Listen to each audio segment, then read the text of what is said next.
So guys, before we get started, don't forget we do have that amazing discount code thanks to Tier 0 Games going on right now. And all you have to do is put in ZWGames5 to get 5% discount on your total order at tier0games.com. The links will be in the description below. What's up YouTube, Dad here from Zephyr Games, bringing you the brand new Time Thief. Now, I haven't been excited for a deck in such a long time. If you went to the local sneak peek, you would see that actually getting away into this guy in the sneak peek nearly enough got you game. You're able to deck out your opponent very, very quickly. Now, obviously, that is not what the whole deck is about. And this is the first wave of support. I believe it is a new, brand new TCG exclusive. And what's best is it's all budget. It all came out in common. It's an incredibly fun deck to play right now. They only have 5 different cards, 3 monsters, 1 trap, 1 spell, and an XYZ. But from the look of it, it is going to be a rank 4 spam deck. If you're a fan of Tellarknights, definitely go and pick these up. Even if you're not a fan, definitely pick up the core. They are all common as it stands right now, and it's definitely a lot of fun to play. I'll show you the deck profile that I've kind of built and gone with, and then at the end I'll show you some very, very simple combos to kind of get the deck moving. Now, as we go through it, I'll explain there's a couple of alternatives. I've tried to keep it as budget as I possibly can, but there are a couple of alternatives to some of the cards in here if you want to change it. But I don't believe any card in this main deck or side deck, extra deck, sorry, is over a $5 as an individual. So, let's get started. We start off with Triple Time Thief Winder. This is kind of like your Spiral Super Agent in the sense that it is the main kind of card of the deck. Not the best card of the deck. The best card of the deck is Time Thief Regulator, but we'll get to that in a second. This guy is detach 1 material from an XYZ you control. Special summon this card from your hand. If this card is normal or special summoned, you add a Time Thief card from your deck to your hand, except itself. That obviously combos off nicely with Time Thief Bazil Ship. Quick effect, tribute this card, then target 1 Time Thief XYZ monster you control, attach 1 card from your opponent's graveyard to that monster as material. So if your opponent was trying to Monster Reborn or revive something from the grave, you just go, okay, cool, I'll take that instead. And they lose their target. If this card is in the graveyard, you detach 1 material from an XYZ you control, special summon this card, but banish it when it leaves the field. Only use the effect once per turn. So for example, once you activate Time Thief Redoer's effect, for those of you who don't know, you remove up to 3 materials, a monster, spell or trap, you get different effects off of. If you remove a monster, this guy banishes himself. So by banishing himself, you can then trigger both these guys' effects in your hand, so 1 in the grave, 1 in the hand. This one summons itself, this one comes back, and then straight away you can make another one and off you go. Spell lets you draw a card, trap lets you bounce one of your opponent's cards back to the hand. Triple Time Thief Regulator. This card is the deck's own rescue rabbit in a sense. So if you control no other monsters, you tribute this card's special summon 2 Time Thief monsters with different names from your deck in defense position, except itself. When an XYZ monster you control is destroyed by battle while this card is in the graveyard, you can special summon this card, but banish it when it leaves the field. So you just go, normal summon, tribute off, go straight into that. So it's a 1 card combo straight into Redoer. And Redoer, during each player's standby phase, you take the top card of your opponent's deck and attach it as a material. So then, of course, because it is rank 4 spam, we do have to play as many extenders as you can kind of feel comfortable with. So I'll keep going through and show you why, but I've gone with 3 Goblinberg as the main one because it's a warrior, it's searchable, and it brings out any level 4. Your other options are stuff like Photon Thrasher, Tin Goldfish, and other cards like that. You could, if you wanted to, play Blue Light or Moonlight Butterfly. The reason I haven't done that is because it's Psychic and Machine, so it wasn't get the effect off of those, but it'll get the effect off of Goblinberg. I've also gone for the Predaplant engine to go into, obviously, Brilliant Fusion, but on top of this deck, you do also play Instant Fusion, so you can search that out as well. We're going with Triple Lone Fire, 2 Scorpio, and 1 Cobra. Of course, Cobra you want to be seeing the least of. Ideally, you want to see either of these 2 first. Now, the reason that this is so much better as well is on top of being able to go into a Link 2 with these guys, it pushes your board further forward, so you actually end up with the XYZ, the ability to go into a Azathoth during your opponent's turn, and a Phantom Knight Link 3 Rusty, and that then in turn could bring you anything you wanted. To be fair, you could extend your board, or you can go for a Fogblade if you play the Fogblade in the deck. So that's it for that portion of monsters. The other monster we got is obviously the 1 Garnet, because you need that for the Brilliant Fusion play. The 1 Armageddon Knight. Now with this, what you could do is you can normal summon it, send the Basil Ship off of it, send it to the graveyard, and then of course ideally you want to be getting this off of an extender, so you go Goblinberg, this guy dumps that one, overlay into an XYZ, detach material, bring out Redoer, and then if you've got your other extensions like Interfusion or one of your Perform Power hat triggers, because of course we're playing the Clown engine, you extend your plays even further that way and get another XYZ. So then the best thing about these is the snatch effect to take from the top of your opponent's deck is soft once per turn. So if you have multiple copies of this, you just go, cool, I'll take 2 as we go. You can obviously only detach is a hard once per turn, so that's what you'll be very, very careful with. So the detaching effect, you can only use this effect of Time Lord once per turn. So you'll be very, very careful on that. However, its steal effect isn't a hard once per turn, so you're obviously going to be stacking up on your opponent's deck. And if you take out their combo pieces, they're in a lot of trouble. And then of course you finish off with one Boots. This is part of your Rusty into Azathoth combo. Again, none of them cards were expensive at all.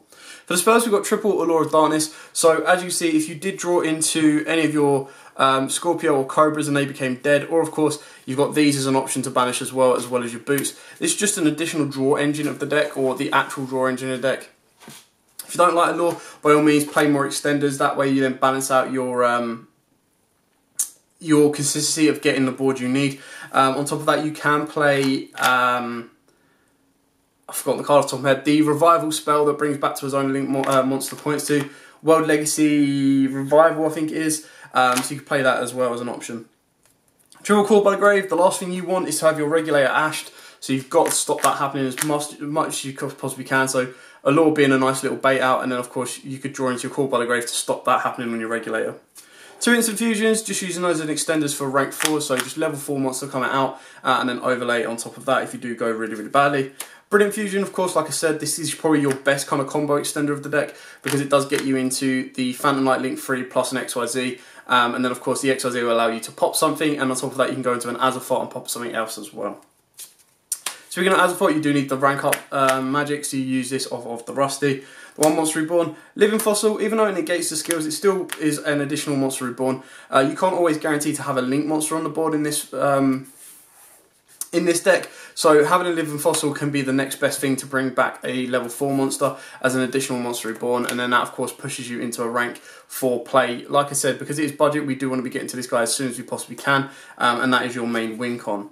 Then got the one Rhoda to search out your Armageddon Knight. Very rarely you'd want to do that, but then mainly going into your Goblinberg as well. 2 Time Thief Flyback. This is really, really cool. So you target 1 Time Thief XYZ you control, attach 1 Time Thief card from your hand or deck as material, banish this card from the graveyard, target 1 Time Thief XYZ monster you control, attach 1 card from your opponent's graveyard to it as material. Again, quick effect. It's kind of like a DD Crow, but in a nice way that you're going to get that monster as well. And then of course the 1 Phantom Knights of Shade Brigadine. Now of course with this, because you can banish it as well, Brigadine is not going to be an issue, and that of course helps you extend your rank 4 plays. Now onto the extra deck. You don't have to play these ratios, this is just budget ratios. If you do have more options, by all means put like Borrow Lives, Borrow Swords, stuff like that in, but this is for the budget players. So we play triple Time Thief Redoer. Very rarely you'll need to go into 3, but like I said, there are ways of going into 2 of these in one turn. So 2 level 4 monsters, it's nice and generic. Once per turn during a standby phase, you can attach the top card of your opponent's deck to this card as a material. Quick effect, you detach up to 3 different types of materials from this card, then apply the following effect, depending on what was detached. Monster, banish this card until the end phase. Spell, draw 1 card. Trap, place 1 card from your opponent's controls to the top of their deck. So if you have a spell, trap, and monster attached to this, you just go, cool, detach all 3, banish this guy to protect it, trap, spin one of your opponent's cards back to the top of the deck. Best thing is, if they're not going to draw that card and this card comes back, during a standby phase, you're going to absorb that, and then you're going to draw a card as well. So really, really good. Obviously, if you've got all monsters under this guy, then you're obviously detaching 1 and then banishing it and losing all the materials, but you've still kind of absorbed from the top of your opponent's deck unless they want them in the grave. So it's really pick and choosing on that one. The other rank 4s we've got is, of course, Abyss Dweller, Tornado Dragon, and then, of course, the Azathoth. So this is really, really easy, like I said in the start, to get rid of its materials. So in the combo, what you do is you make this, use this effect to banish itself during your turn, make a second one in the main monster zone. Then of course what you do is you need to make sure when the one you banish comes back in the end phase, you steal from your opponent's top of the deck. You've got to make sure you use the one that's in the extra monster zone, detach its materials to banish it, to clear that up, and then you detach the materials off the other one and turn that into an Azathoth. Alternatively, you choose not to add from the top of your opponent's deck and then just turn it into an Azathoth anyway, and you're going to cause your opponent a lot of issues. Then for the fusions, any level 4 instant fusion target. So I know this one's a bit more pricier than the rare fish. Rare fish are like £1, so pick that up, get 2 of those, and they're just your extenders. And then of course your Seraphonite off the Brilliant Fusion play. For your links, you've got the Phoenix, the Underclock that of course gets you into the Rusty, the Cerberus, the YUGIOH that comes off of the Predaplant engines, and of course all of your Time Thieves are dark, so they get a nice little boost from that. And then you've got your Phantom Knights of Rusty Bardiche. Of course, this is very, very good and powerful. Can't be used as link material, but don't worry. You don't need to be going any higher or linking with this card at all. If you do play the Fog Blade in this deck, of course, you can bring him back as well, which is very, very powerful and good. That is just down to you if you want to take out maybe the Brilliant Fusion engine, you put more of the Phantom Knight engine in, and more of the extenders. And then finally, just for a wink on like a boss monster, I mean, the Time Thieves are very, very good as disruption, but they can't really, without the spell, beat over huge monsters, so you've got to be very, very careful. Whereas Bomber Dragon is quite nice, because what you can do is, you have Bomber Dragon, make your XYZ under one of the Bomber Dragon zones, nuke your opponent's board, but chain the effect of the Time Thief. So you've banished that to protect it, it comes back during the standby phase in a different place, and then starts robbing your opponent. And then again, of course, you start playing your ways around it that way. So that is it for the deck. Nice, cheap, and budget as you can get. I think Bomber is probably the most thing at 10 quid, and even then you don't have to play that. That can easily be a deco talker. That is just to get a boss monster or kind of like an additional win con in the deck.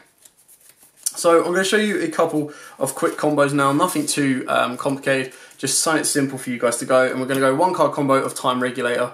So you normal summon this guy, use this guy's effect, tribute it off, bring out 1 Time Thief Winder and 1 Time Thief Bezel Ship. Overlay straight into your Redoer. During your opponent's standby phase, you're going to take one of their materials. If it's a trap, happy days, you've got disruption. If it's a spell, you just go detach, draw 1, or you can detach all to protect him. So that is a very, very, very straightforward and simple one. The next one gets a little bit more complex. And for this one, you do need to get into Scorpio somehow. So whether that is going through whether that's going through the Lone Fire or not, it doesn't really matter. And then you need 1 additional monster and 1 discard fodder as well. So this is the 3-card combo, but it does get you a lot further in the deck. So, of course, we'll go with normal summoning of Scorpio. Scorpio's effect to ditch whatever card you've got in your hand. Obviously it has to be a monster, but bear that in mind. That, of course, gets you your Cobra. Cobra's effect then goes off to get you your Brilliant Fusion. You're then going to, don't want to play your Brilliant Fusion yet, sorry. You want to link these guys up together and go into your YUGIOH. There we go. Then you're going to play your Brilliant Fusion. Send in Damage Juggler to save your life points and Garnet.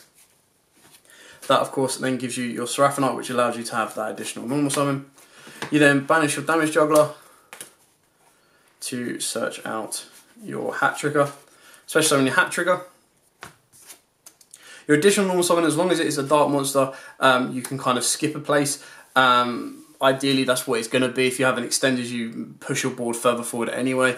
You link these guys together, so they are your 2 darks, gets you into your Rusty Bardiche, so put that over the way.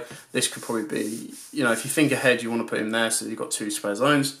Bardiche's effect goes off. Ditching boots and set in your Phantom Knights. So you set this because you want that additional protection. You don't want your opponent to be ashing that. Well, they should have ashed by now anyway if they did have it. You then banish boots, go into your Brigadine, play the Brigadine because you don't have any spells or traps in the graveyard. Overlay these guys into your Time Thief Redoer. You now have a trap attached to it, so you can bounce your opponent's card, and you now have a Hat Trigger. You could use this effect if you wanted to, just to pop Brilliant Fusion, but you don't have to. Pass your opponent's turn. Now, this is where it gets interesting. So you pass your opponent's turn, you steal your opponent's monsters. Now, if you were to steal your opponent's monster, you can't go into thingy. Why is my brain going dead? It's too late, man. You can't go into Azathoth. To go into Azathoth, what you need to do is you need to use this guy's effect to detach both materials, which is a bit of a waste because you lose the trap. Get rid of it, and then this comes back during the end phase. And then during your opponent's turn, you'd hit the Phantom Knights of Rank Up Magic and turn YUGIOH into Azathoth. If you wait a little bit and your opponent puts a card on the board, of course you trigger Rusty to pop that card as well. But then that shuts your opponent down. It protects you for your Seraphonites. If you do get into an additional monster, you can go 2 normal summons the next turn. Alternatively, because you do have the trap in this one, you do have a bit of disruption on your opponent, but it's not going to be anywhere near as powerful as Azathoth could be. So then, of course, what you would do is you would steal one of your opponent's cards, no matter what it is, and then you'd use his effect. If you wanted to be safe and keep him there, you'd banish, detach the trap. That would then spin one of your opponent's cards back to the hand. Otherwise, of course, you can get rid of all 3. If you get a spell, then even better, you just get the additional draw. But bounce a card and then banish this card. So it really then comes down to what you think your opponent's playing or what you know your opponent's playing will then determine on what play you would make in that sense, whether you'd want to keep him or not. So that is it for the deck profile, and just a couple of quick, short, simple combos just to kind of get you going. There are other ways you can play this deck. Like I've seen Lithium's video where he played Zodiacs. I think the issue with Zodiacs is they're not quite there anymore. They've got nice plays with Chuckanine and Tiger, but and of course Barrage gives you that additional extender as well. It just doesn't really have the bite it used to have. Alternatively, like I said, you can go for more monster focused extenders, more spell extenders, so a lot of revival plays. A lot more kind of mind control is a nice one to stay if you're going second to steal from your opponent. Board wipes as well are nice options, so like Regekis and Dark Holes, and then Interrupted Kaiju Slumber, because if you Kaiju Slumber your opponent's board and then you can make the XYZ with a trap material, you can bounce that Kaiju back to the top of your deck as well, which is quite cool. Anyway, that is it for the Time Thief deck profile. I hope you liked it, I hope you enjoyed it, I hope it gives you an idea of your one. It is budget, so pick these up very, very cheaply. I would like to say easily, I think I looked at Brilliant Fusion, you pick up Super Brilliant Fusion for a £5. The rest of this stuff is all common. You should be able to pick this stuff up very, very easily. Living Fossil is probably about a £5. Allure of Darkness has had 101 reprints. Damage Juggler, Trick Clown, and the other clown have had like 3-4 prints each, something like that. I think they've had common, ultra, and then unlimited like tin reprints as well, so no excuse on that one. And then I think the most expensive card in here is probably Bomber Dragon at about a tenner, and then of course you got the Rusty that's at about a £5 now. So again, no excuse not to have this deck. It's very, very cheap to pick up, and it is a lot of fun to play, and you can be experimental with it as well. Anyway, thanks for watching. Don't forget to like, comment, subscribe, share, and until next time, guys, as always, happy dueling. What's up, YouTube? Dad here from Zephyr Wargames. Thanks for watching that video. If you liked it, please hit that big thumbs up button in the bottom corner as well, and don't forget to hit the big red subscribe button so you don't miss out on anything. Make sure you click that notification bell as well so you know every time one of our new videos goes up. Throughout the whole year of 2019, we're going to have more deck profiles, duels, and of course pack openings for you guys to watch and enjoy the entire year round. So stay tuned for more, and as always, guys, happy dueling.